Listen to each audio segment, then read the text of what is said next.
Mga didis, balita. Napababa niyo ba si Pangulong Marcos? Napababa niyo ba? Rally ng rally kayo dyan.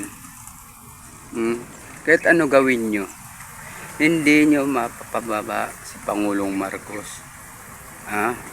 Nagsasayang lang kayo ng oras ng araw dyan. Dahil ba sa bayad? Mga lintik kayo? Kung may mangyari sa inyo dyan,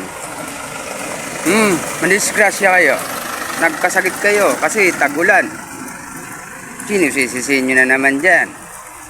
Pangulong Marcos ba? Mapuking ina nyo mga didis, no? Magsiuwi nga kayo.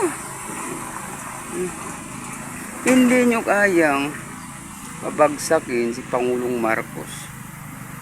Gagawin nyo na naman sa tatay niya, katulad ng tatay niya. Pinababa. Ano nangyari sa Pilipinas?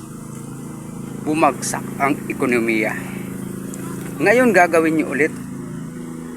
Kay Pangulong Bongbong Marcos yan. Gusto nyo yung pababain si Pangulong Marcos, no? Sino gusto nyo yung ipalat? Si Sara.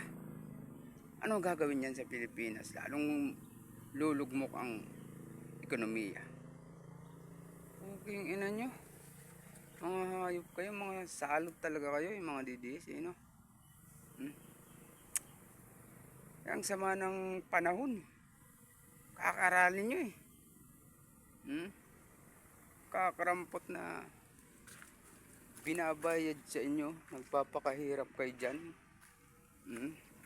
Lintik mga insi na to eh.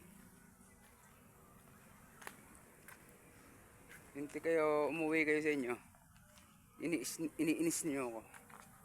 Napikon ako sa inyo, bubuin ko mga mukha nyo. Lintik kayo. Putang ina nyo. Ang ganda ng pamamalakad ni Pangulong Marcos. Ginugulo nyo. Kayong mga DDS ang panggulo sa Pilipinas.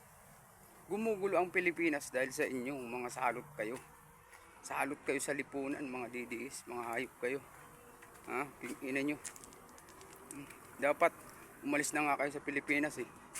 Pumunta na kayo sa China, ng mga hayop kayo. Pinapaya nyo yung Pilipinas. Kayo nagpapaya eh. Mga lintik kayo eh.